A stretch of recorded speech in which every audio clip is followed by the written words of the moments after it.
What's your understanding of the constraints on what the Pentagon allows a drone or an autonomous weapon to do without a human deciding, kill this person, shoot this person? The more important thing is what it doesn't say, right? It doesn't say you're not allowed to automate the kill chain. So you're allowed to do that? You are not allowed to do that. Right.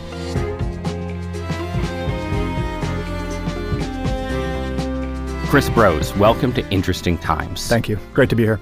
So it seems to me like the future of high-tech warfare has arrived, that we are living through a revolution in warfighting unlike any, at least in my own lifetime, in which drones and robots and autonomous weapons are remaking battlefields. And your professional work puts you at the center of this shift. You are the president and chief strategy officer of Anduril, which is a defense technology company that's trying to be the hub, or a hub at least, for autonomous warfare. But you're also someone with a deeper background in national security and American government. You worked as a policy advisor to Condoleezza Rice, to John McCain, and you're the author of a book about the high-tech military future.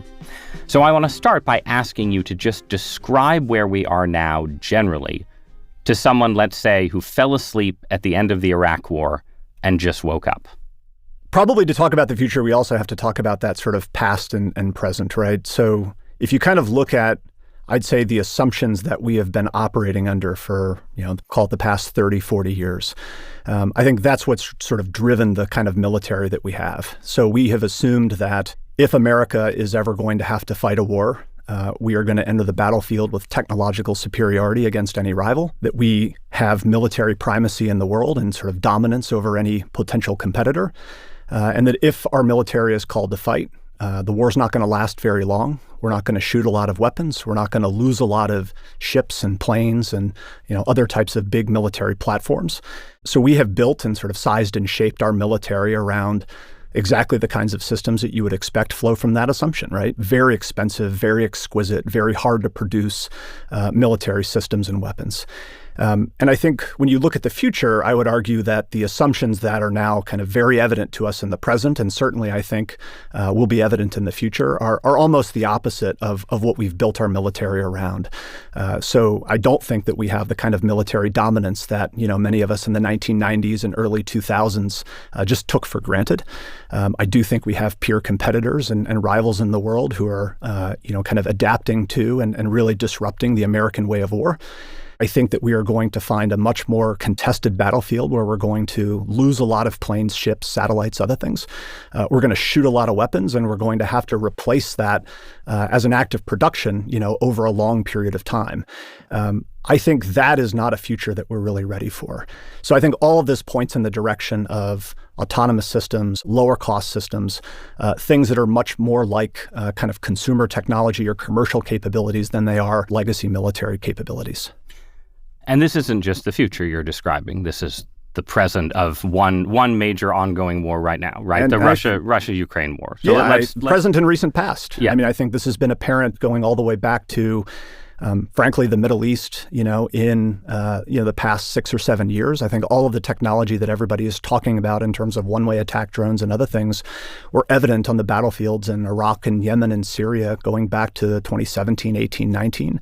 And then obviously the war in Ukraine puts this all in high relief. But, it's a way of saying that, we tend to have this belief in the United States that the future of war is something that's going to happen to us in 10 years and we have a long time to get ready for. I think it's been unfolding for years, and I think it is very much right now a present problem. So let's just use Ukraine as a template or a case study, because it's the biggest conflict and it's the one I think that Americans have followed the most closely. Yeah. The Ukraine war starts out with Russia trying to do basically a sprint to the capital, to Kyiv, like a sort of, a war, basically their equivalent maybe of the U.S. sprint to Baghdad. Yeah, shock and awe. Shock and awe, right? And that sort of doesn't work, and very quickly the war becomes a grinding stalemate. But how quickly do drones and autonomous weapons change the nature of that conflict? Like, how would you describe the role that they play for Ukraine itself, especially? Yeah, I think that it is not something that happens immediately. I mean, in the early days, Russia gets bogged down largely for reasons I think having to do with kind of the character of their regime. There was an assumption that this was going to be a cakewalk, so they didn't plan for, having to operate for, weeks and months and years. It was only, I think, once the battlefield lines hardened and you began to see kind of both sides struggling to advance and gain ground. But it, basically becomes a hider-finder problem, and it became very difficult to hide on that battlefield. So things like tube artillery became increasingly risky bets to make. And that's where I think you started to see attack drones really kind of taking the lion's share of the burden in terms of the killing that they were doing and sort of being critical to military operations, which they are today. For someone who hasn't watched a video of an attack drone in action, which you can, in fact, watch on the internet, what does a one-way attack drone do? Describe a typical mission for one on the Ukrainian-Russian front. Yeah, so I think there's going to be different kinds for sure, right? I think, these are small kind of hand-carried drones that you can fly either autonomously or, kind of human-piloted. They have, quite capable sensors on them in terms of being able to fly out, fly over an area, identify people or military systems that you want to strike. And then most of those systems have been weaponized. So they're carrying small amounts of explosives that you can then literally just fly them into the target. So you see these horrible videos on YouTube of, Russian or Ukrainian soldiers like running away from these drones that are chasing them down in sort of horror movie style. And then I think you see the sort of larger, kind of more complex operations that, both sides have also innovated in conducting, where you have larger drones that are going to look more like, missiles, where they're going to have other drones that are flying out in advance of them and doing this kind of targeting, spotting of targets, feeding that information back. And then these, kind of larger drones are operating more like precision strike weapons. So the ability to have these systems that are out there on their own, sort of looking for targets, identifying, systems or personnel, and then being able to fly out and strike those targets with precision and do it all at a price that's affordable. I mean, that is how Ukraine has stayed in the fight for over 4 years. They would not have been able to do this otherwise. Is there a near future where infantry itself starts to be obsolete and you literally just have drones and robots maneuvering against each other? Or is that still sort of further out into the hypothetical? I think that's further out if it's ever something that becomes, feasible. Simply because, so long as human beings continue to live on and inhabit the earth, which I'm pretty sure we're going to do for, the indefinite future, I think it becomes very difficult for kind of these types of robotic systems to entirely go in, take, and then hold ground, right? Because, what we've seen plenty in the war in Ukraine is that, militaries can be at various different times in the battle adept at taking ground. It's the holding of it that becomes very difficult. The question then becomes, can those gains be solidified? Can those gains be held entirely through kind of non-human means? That's not a bet that I would make at the moment. Let's talk about Iran, because this is a war that the United States is directly involved in, yes. Right? We're not just funding and observing as we are in Ukraine. How much of the specifics of the Iranian stalemate are connected to technological change? I would argue that Iran is still in the fight, in large part because of the sort of technological systems that we're talking about. If you kind of believe public reporting, we've done an enormous amount of military damage, right? I mean, the claims of sinking their navy and sort of destroying their air force and destroying their air defense systems, going after their kind of military industrial capacity. I mean, a lot of that's happened. But at the same time, the war is continuing because they're still capable of building, fielding, and using one-way attack drones, these kinds of robotic kind of drone boats that are quite effective in sort of threatening the Strait of Hormuz and sort of keeping that area of the world closed. These systems are largely the reason I think that they're still able to project power. They're still able to hazard the United States, our allies and partners in the region. This could all change in a week because of the nature of how quickly these things change. But how could it just? I know you're not inside government, but do you think that the Pentagon was prepared for the kind of responses that Iran has offered to us? Do you think that this has gone as the military expected, and it's just maybe the political side that didn't anticipate it, or what's your take? I have a hard time imagining that if the premise of this was we were going to very quickly kind of decapitate the leadership, strike, and they were going to sue for peace. Might happen, but I think the whole nature of a military is to plan for the worst case scenario. So I have to imagine that kind of planning was done. The reality is we still are in the fight. We are still, striking targets. We are still, conducting the military operations that the military has been focused on. But I think when you look very closely at the statements of, the chairman of the Joint Chiefs of Staff about, munitions inventory, we'll say. Well, sir, we have sufficient munitions for what we're tasked to do right now. That's what I hear from the COCOMs. What I will say is I will always want more. So I appreciate the effort of this committee and the Congress. We're always going to want more munitions.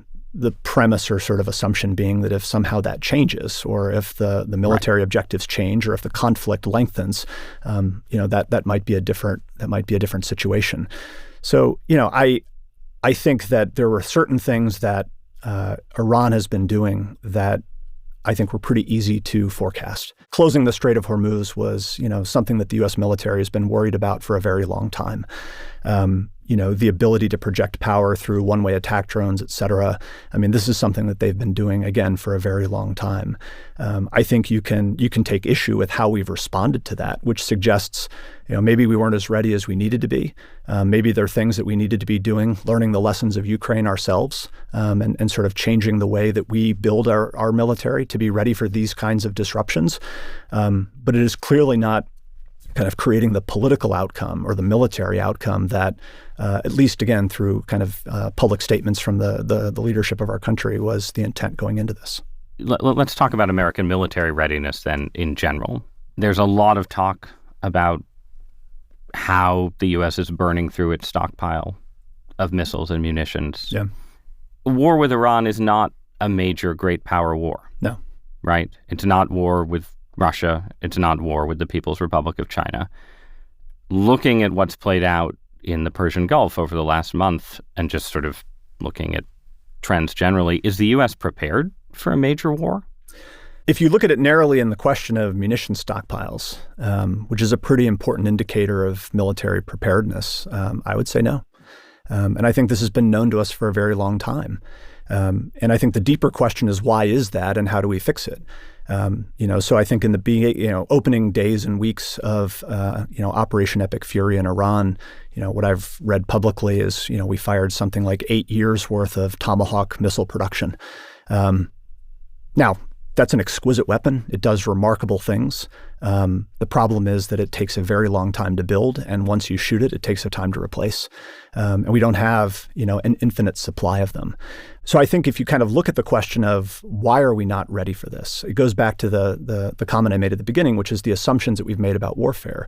Our assumptions are that we would not have to fight protracted conflicts. We have assumed that we would get into a war, we would enter the battlefield with dominance, with all of this exquisite military capability, and the war would be over very quickly. So the fact that we don't have deep inventories of munitions, for example, is not something that we'd have to worry about. And again, this has been known for a long time. So I guess what my sense had been, and you can tell me why I guess this is wrong, had been that the goal of the U.S. military was supposed to be to fight at least one protracted war. Right? And there would be controversy back and forth about, well, are we capable of fighting more than one? Like, are we capable of fighting Russia and China simultaneously? But it seems like the goal was one major regional or theater war. There was nothing said about the duration of that war. Okay. So when you look at sort of national defense strategies going all the way back, decades or so, like how big do we have to build the military? What's the shape of the military we have to build? It was all built around this idea that we had to be able to fight, kind of two major regional conflicts at once, and then that got downgraded to one. But the assumption was that those conflicts were going to be over very quickly. But, back to your question on munitions. So over the past 10 years, as a country, we've actually tripled the amount of spending that we're putting into, Patriot missile and Tomahawk and these kinds of weapons that now have household names. The challenge is that even as that spending has gone up, 200, 300%, production has not moved in a commensurate fashion. It's gone 14% 23% up. And you kind of can go critical munition by critical munition and see that we're putting significant amount of resources in and we're not getting significant or commensurate amounts of production out. So to me, the problem is they are remarkable pieces of technology. We need them. We need them to do what they are uniquely built to do, but they are effectively, artisanal products. They're luxury goods. So I think over the past 30 or 40 years, we have had a predominantly high-end military, a very exquisite military. And it's systems that we all are very familiar with. It's all of these weapons that we talk about. It's F-35s, it's aircraft carriers, submarines, and we need that. I'm not here suggesting that we can just do away with all of that. And I don't think that the war in Ukraine has rendered that stuff obsolete. Can we just pause, because you've used the word exquisite now a number of times, and you don't mean, I think, exquisitely beautiful like a Ming vase. What is an exquisite weapon? Yeah. The way I use exquisite, and others may define it differently, it means it is something that is very scarce. It is very hard to produce.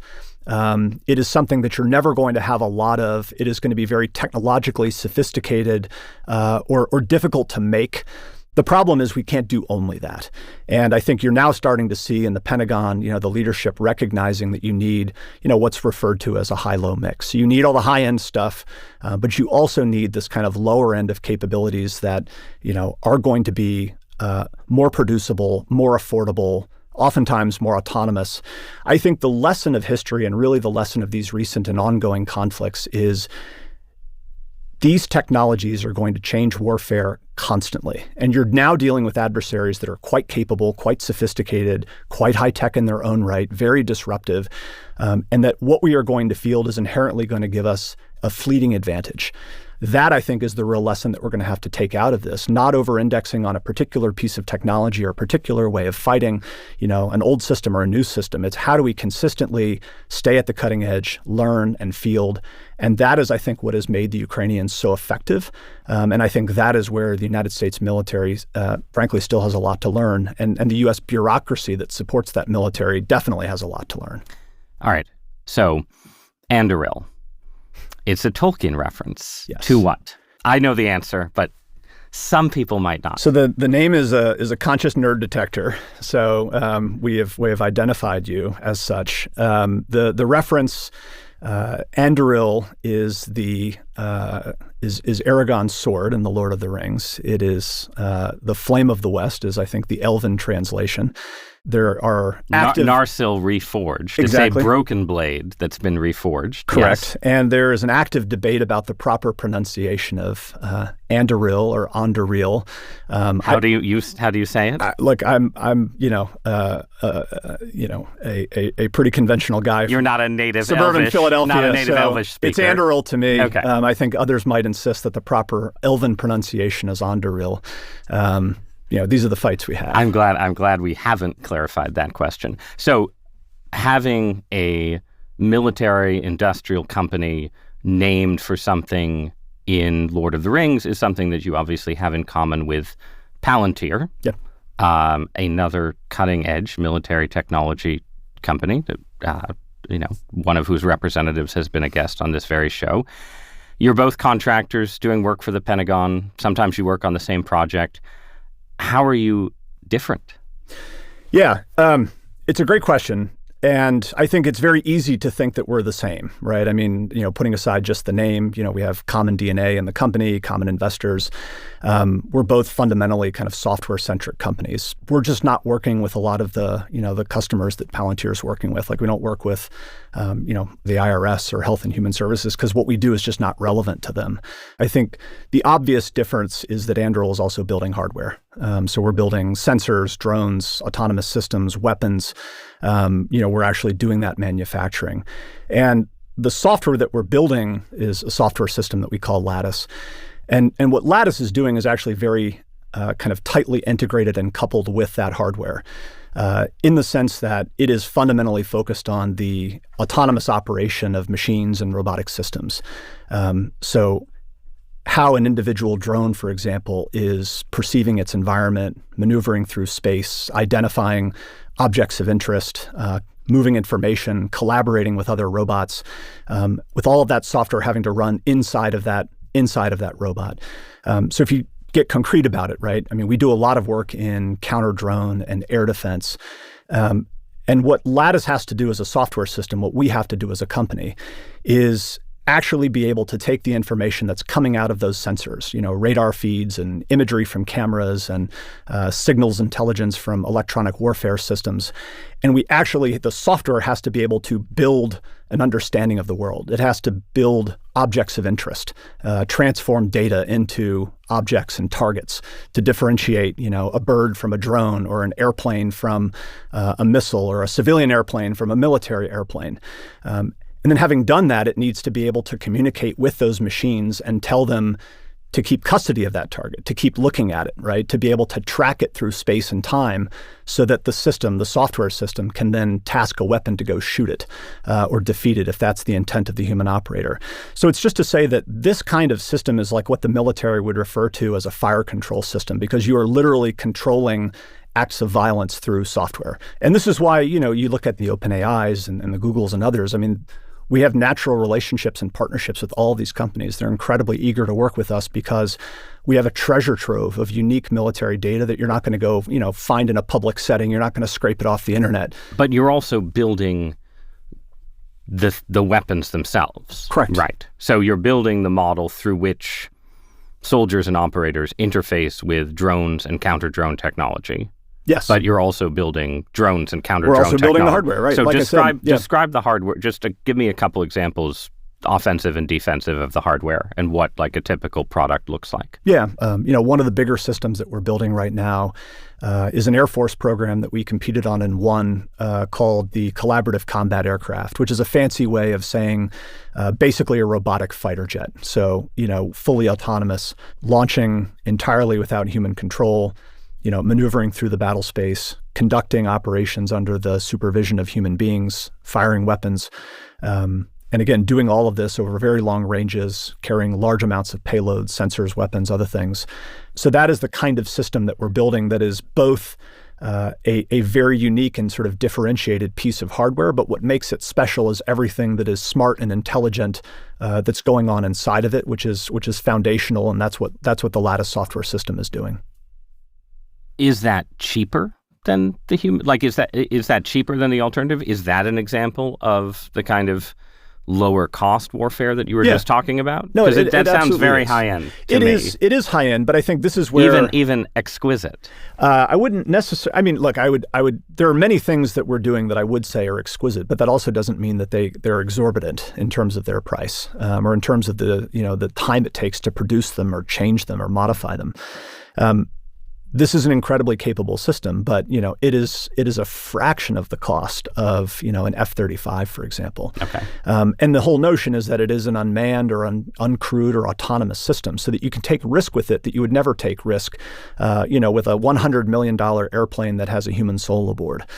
So the whole notion is that, again, this isn't a robot that is going to necessarily replace human beings in exquisite military systems. It's going to make those systems more capable and more survivable because you can collaborate with them, right? You can now just not just send a single pilot in a single fighter jet out to conduct an operation. You can have that pilot flying with, 3 or 4 or 4 or 5 of these robotic wingmen who are now capable of operating as almost, kind of, again, wingmen. Why do you need the pilot at all, though? I mean, it seems like we can get into the question of whether you need any humans in the system in a minute, but can't you just, if this works, aren't you replacing at the very least Tom Cruise? I mean, maybe someday. I don't think that's where we are now. And I would argue it's probably not going to be the case that we're going to replace humans entirely down the future. But I think, why do you need humans now? Because the systems are not advanced enough that they can just operate completely without human supervision. You need a human being that is going to be in command of those robotic systems in the way that a human in a fighter jet is going to be collaborating with those robotic aircraft. But is there an advantage specifically to having the human be in the fighter jet with his or wingmen, or could you have them in the in the command center piloting from afar? I think that there's there's an advantage that comes from the human being in that same operational environment, being closer.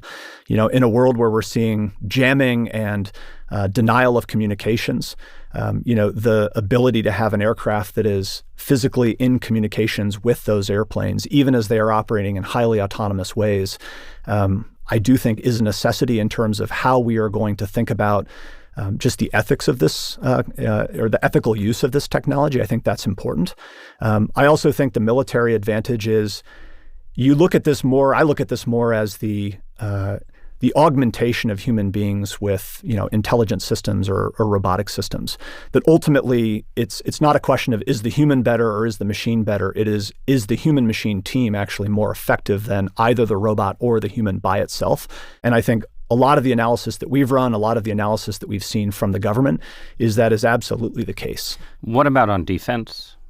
What in terms of both drone and missile defense? Yeah. Give me an example of work you're doing. So air defense is an inherently integrated problem, which is why it's referred to as integrated air and missile defense. You are basically needing to do what I was describing a minute ago, which is you have to complete actual kill chains. So the ability to understand what's happening in the environment, be able to identify and target the systems that you want to defeat, and then be able to task weapons or military effects, kinetic or non-kinetic, to defeat those threats, and do all of that in a matter of seconds, like to operate it at a speed that a human being is not going to be able to keep up with. One of the systems that has done remarkably well in protecting American bases and American aircraft in Operation Epic Fury is the electronic warfare system that we build called Pulsar. We also have and what is that? So take that example. That is you're trying to defend, let's say, a U.S. base in the Middle East, right? So that is trying to shoot down both missiles and drone attacks? So this is doing this in what the military would refer to as non-kinetically. So okay, but how would you or I refer to it? It is preventing a weapon from being able to strike its target by using energy, using the electromagnetic spectrum to disrupt its operations. At the most basic level, that is what it is. And to get more technical, it begins to sound like witchcraft because it mostly is. So you're not firing interceptors. But no, you're I was not going to say we're also doing that. Right. So basically, this is a military interceptor that is going to launch from a base. That is going to fly out in much the same way that an air defense weapon will. It is going to be able to identify a target. It's going to be able to, physically run into it and explode, right, and knock it out of the air. Say a little more about the witchcraft, though. So let's say I'm running a U.S. military base in the Middle East, right? And I have a set of drones, Iranian drones, heading towards me.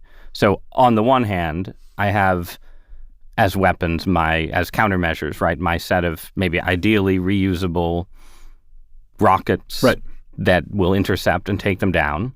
And so some subset of the incoming fire is taken out by that, and then some subset is disrupted through electromagnetic fields? Yeah, it's basically, it's what the military would refer to as a layered defense, right? I think that traditionally we've thought of air and missile defense as very point specific. I'm trying to defend a very small piece of real estate, military base, and the volume of threats that I have to defend it against is not very large. And I think what we've seen is that with the proliferation of these one-way attack drones in Ukraine, in Iran, air defense is shifting into more area defense. You have to be able to protect very large areas of territory, whole cities, whole regions.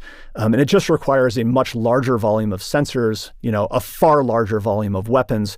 And it basically requires you to integrate everything. So the first thing that you're going to do is not, once you see an air defense threat, once you see an inbound missile or a one-way attack drone, the first thing, hopefully, is not shoot a Patriot missile at it. You're going to deploy something like what I'm talking about in the Pulsar system, which is an electronic warfare system. It's reusable.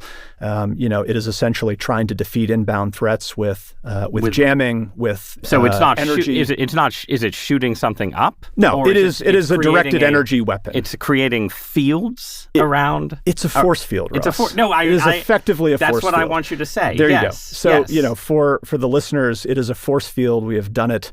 The next up will be cloaking devices. But no, But it functions like there is a zone of electromagnetic interference and missiles or drones. It's more targeted at that, right? It's not trying to basically just pump huge volumes of energy out into the environment and do kind of broad spectrum jamming. And then the second layer would be things that come in, and if that didn't work for some reason, then you start shooting. But this is what's being used now. This is being used now. Yeah. Okay. Across the world. Is it used for instance, Israel's Iron Dome? Does Israel's Iron Dome use the directed energy? We are not currently a part of their program, but I have to imagine that Israel has similar capabilities that they're fielding as part of Iron Dome. And long run, be speculative, this is obviously designed for base defense. In Israel's case, you have missile defense geared around cities and regions. Do you imagine this long term as sort of a version of or an upgrade of missile defense for the American homeland? Like, is there a world where this ends up being sort of a means of derailing a nuclear attack, or is that just sort of in a completely different realm of I think threat? The nuclear realm is just a wholly different animal. But in terms of being able to protect, military bases or critical infrastructure from drone attacks here in the United States, we're doing a lot of that work as a company. The electronic warfare system that I mentioned is part of that work, but it's a much larger problem that again gets back into how do we do this kind of air defense mission at scale? How hard is it to get this to actually work? And here I'm just going to throw at you, and you can respond to any of them, some examples of publicly reported Anduril failures, right? So there's reporting that Ukraine used some of your drones and then stopped using them after a certain period of time because there were battlefield failures. There are specific case studies, like one of your counter-drone system tests in Oregon reportedly sparked a 22-acre wildfire. There was a engine-related failure to one of your autonomous fighter prototypes, Fury. Those would be examples, right? Yeah. How well does this stuff work, and how hard is it to get it to actually work? Yeah, I mean, without relitigating the individual incidents, because the engine fire just didn't happen, and that was something that we corrected the misimpression that a reporter had because it had been fed wrong information. The bigger point is we fail every single day, right? I mean, that's like the tip of the iceberg in terms of the failures that we experience as a company. But that's, I think, the whole point here. The answer to your question of how hard it is to make this stuff work is incredibly hard. It is far harder than people realize. And for that reason, we have invested as a company. This is our own money. This is not money that the taxpayer is funding us to do. At this point, I think we have about 330,000 acres of test sites and ranges across the United States. Where are those? Undisclosed locations. Okay, mostly in the West? In places where you can afford to have large amounts of space. Not in Connecticut, just for my own. No. Okay. But if you want to open a test site in Connecticut, Ross, we should talk. It can be your side hustle. It's to say that, we go out every single day and break these systems. We figure out what their capabilities and limitations are. We develop them to the point where they are going to be trusted by an operator that's going to use them. But even then, the expectation cannot be that when a system shows up in Ukraine, it's going to work immediately. And I think that is an experience that any company that has been operating in Ukraine since, the beginning of the war, which we have, and the military systems that we've been fielding are still in operations in Ukraine. No one has had an experience where they fielded something that has just been perfect and worked out of the box. And to the extent that it didn't work a week later or a month later or a couple of months after that. And I think, again, the whole lesson of this is not, can we build a perfect piece of technology? It is, do we actually have the right institutional culture or organizational culture where we are learning, we are testing, we are training these systems, we are building trust in them, we are enabling operators to build trust in them. And then when those systems don't work, because they won't, because of things that, new technology makes possible or responses that our adversaries engage in, we have to be able to modernize those systems and improve them and change them and rebuild them. And that's what we do every single day. I mean, we're integrating new sensors and new payloads onto these systems. We're rebuilding entire systems altogether at a hardware level, entirely new versions of aircraft and other things. And actual war is an accelerant, right? Both the Ukraine war and the Iran war are accelerants of this technology's development. Right? Yes. At least it should be. It at a technical level, it's an accelerant because you're in a non-fail environment where you have to perform and you have to get better, and it's all mission critical.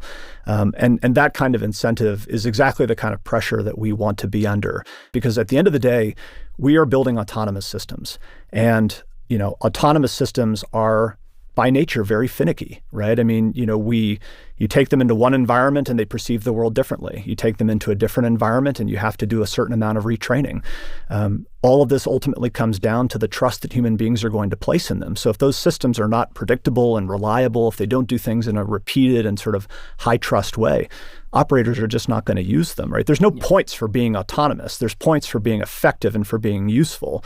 Autonomy is a means to that end in our mind. What about the capacity to build the kind of things you're building at scale? You're one company, yeah, right? You said earlier basically that under current conditions, we can spend a lot of money, and the existing legacy weapon systems we have, we just don't get that large a number of missiles and so on, right? Does the U.S. have the existing industrial capacity to build out autonomous weapons, drones and other things on the scale that we need in an environment where you've just said that we aren't maybe well positioned to win a major war? Yeah, I think the answer is yes and no. I think the yes answer is we absolutely have the ability to stand up industrial infrastructure, bring the workforce in. I mean, these are not problems that we're concerned about. We just closed another fundraising round, so we're taking in $5 billion of private capital. And this is something, by the way, this you mentioned earlier, the venture capital role here. This is a different model from the traditional defense contractor. Yes. Right, where you are effectively raising money, building weapons, and presenting them to the Pentagon before a contract is signed? In part that. There are plenty of instances where we have conviction in a solution that needs to be built to solve a military or national security problem, and we go out and do exactly that. We put our own money at risk, we spin up a team, we build a system, and we take that system to the government and say, you probably wouldn't have come up with this on your own, but we think that it is an answer to your problem.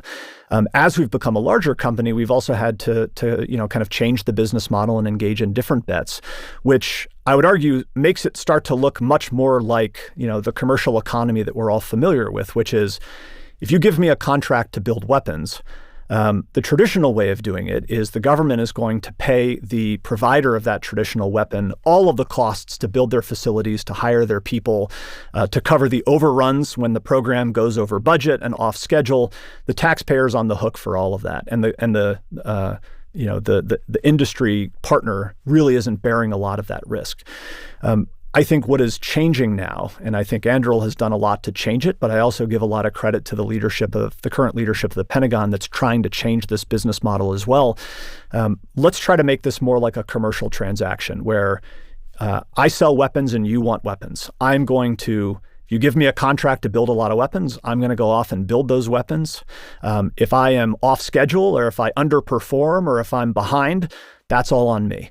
And I'm the one that has to eat the cost of that failure in order to meet the obligations of my contract. But it's like, so the same way that you would, put a roof on your house or, go buy a piece of, electronics technology. Except that unless you start selling to other countries, it's a market with only one buyer, right? It is. Which means that you are, as a company, in a position where you are sort of at the mercy of political changes, political decisions. I want to ask about this because Palantir, again, has a higher profile than you do and has a specific political profile. There's lots of people who hate and fear Palantir, who associate it with sort of general fears about the surveillance state, but also specific fears or concerns about its alignment with Republican politics, the Trump administration, and so on. I think this is less of an issue for Anduril, but I did the Tolkien pronunciation there, but your prominent founder, Palmer Luckey, is a prominent Republican. Obviously, there is overlap with Palantir. You yourself have mentioned it. You have one of the funds investing in you is connected to Donald Trump Jr. Is there a world where your business model just goes away in a Democratic administration? Because it's like Anduril, those were the Trump guys, or the Pete Hegseth guys, right? How How vulnerable are you to politics? No, I personally don't think that we are that vulnerable. I think that from day one, we've recognized that Anduril is a defense company, and defense is a long game. And you have to be able to play that long game, not knowing what the future politics of the country are going to hold. This is, for us, politics is something that, individuals can engage in. And, Palmer certainly has his political profile. Our CEO is a very public and avowed Democrat. I have no idea what I am anymore. But it's to say that it doesn't matter, right? Because at the end of the day, what we're focused on as a company, we are actually engaged in a bipartisan way across both houses of Congress, both parties, to provide an enduring capacity in this country to build the kinds of defense technologies and capabilities that I think on both sides of the aisle people want. So let's say that vision is right, and you become an enduring part of the defense industrial base, and the next president is a Democrat. It doesn't matter. You're doing the work you want to do, and we get into the early 2030s, and we get a war with China over Taiwan. Just give me a brief vision of what Anduril's success looks like in that environment. Like what actually happens? Yeah. It is first and foremost, right? Let's say the actual success that we measure ourselves by as a company is whether we prevent that war from ever happening. Sure. And that's, I know you get it, table stakes, right? But it needs to be said, right? Because look, we are a defense company. We do build military technology, but we're not excited for it to be. Then put it this way: describe the scenario that China would fear that would induce them not to go to war. Yeah. So some specific things, because I think the specifics are what is interesting. Ultimately, we want to contribute to America's ability to defeat their strategy. And what their strategy is, I think, not reading their kind of internal emails or what have you, is they want to prevent us from being able to project power. They want to prevent us from being able to come to the aid of our allies and partners in the region, whether it's Taiwan, Japan, or someone else. And they want to be able to endure through, what could be a protracted conflict by keeping us out of it. And again, that means concretely they want to initially destroy our bases and drive our aircraft carriers out of the region. They say it very clearly. They say it is winning without fighting. They want to prevent us from being able to fight. And that is the sort of deep disruption that has been happening to the United States military for the past 30 to 35 years. China went to school on us in terms of how we fight and with what we fight. And they have been building up and modernizing a military to hold all of that at risk.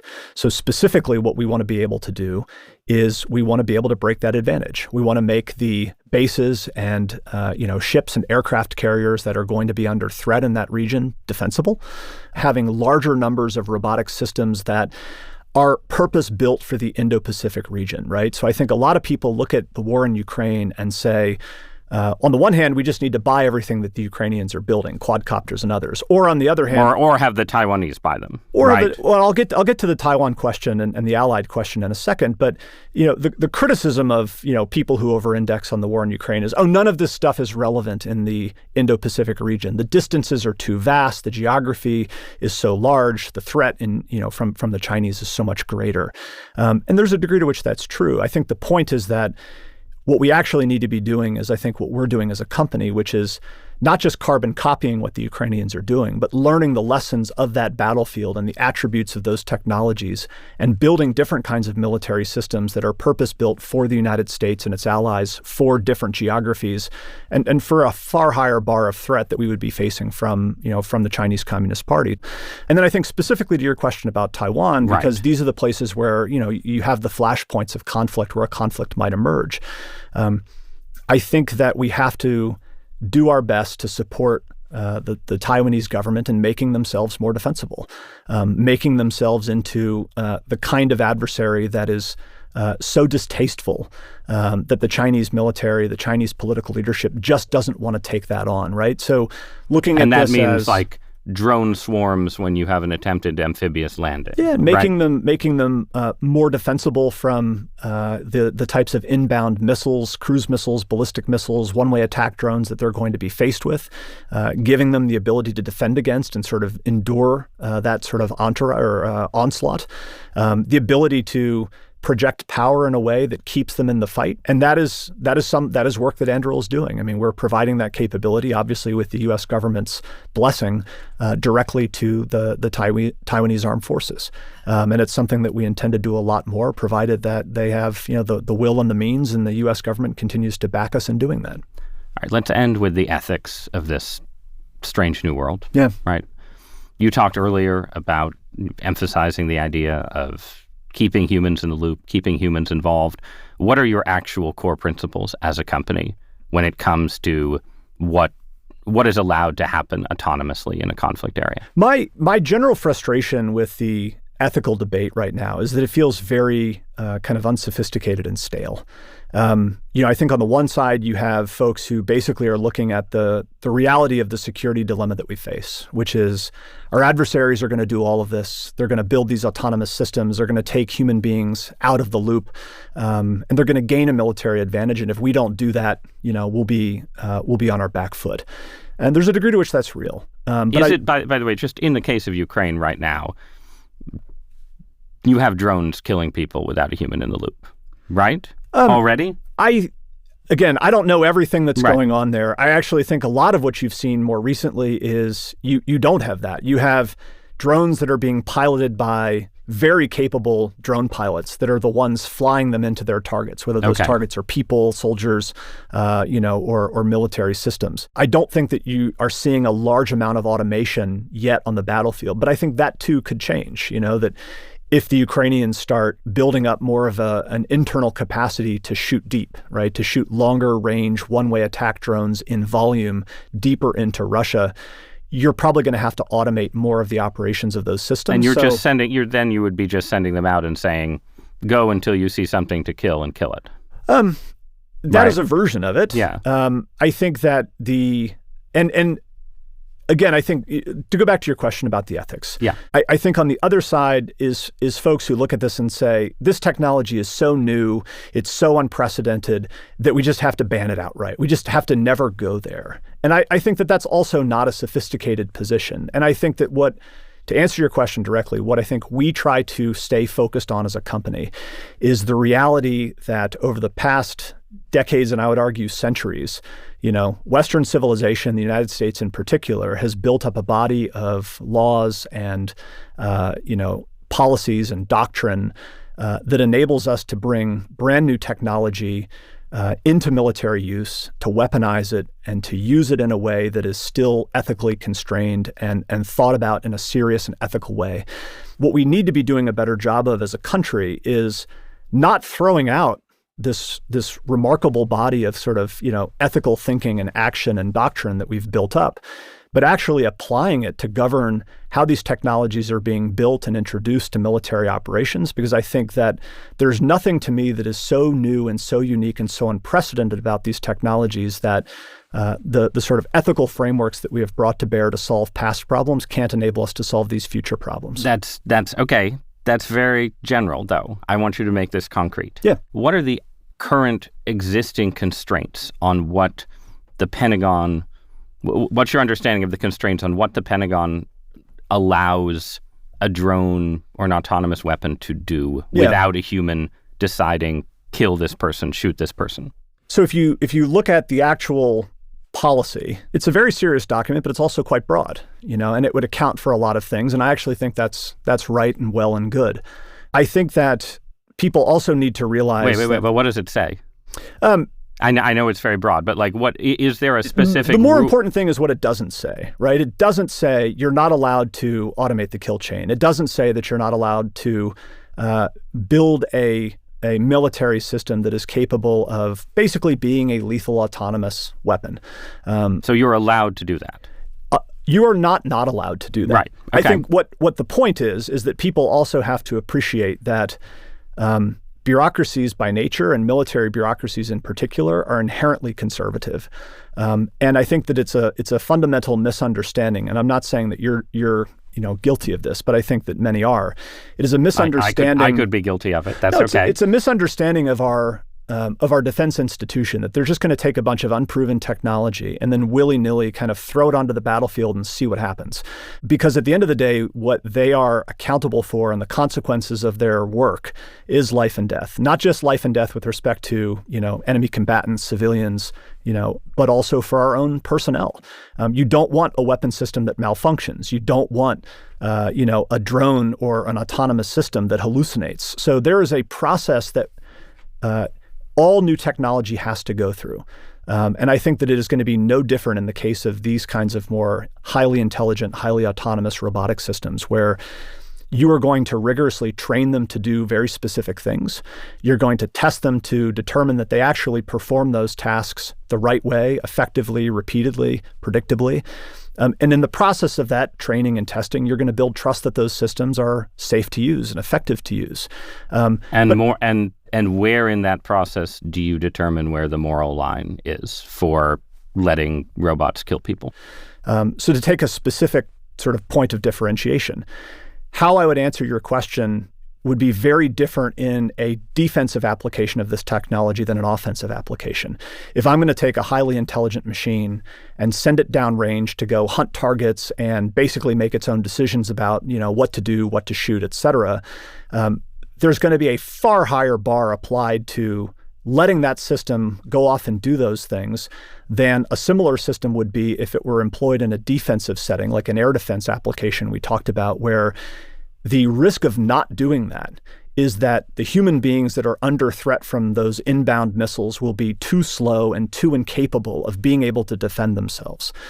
So you're going to be far more willing to put that kind of advanced technology into a defensive use case because you are literally protecting human life, as opposed to an offensive case where you're sending that system out to take human life. Is there a world where the military for offensive warfare has a policy that human beings have to be in the loop, but in effect, this technology is so fast and, you're sort of caught up in the operations of artificial intelligence and autonomous weapons that the human being ends up being just sort of a rubber stamp?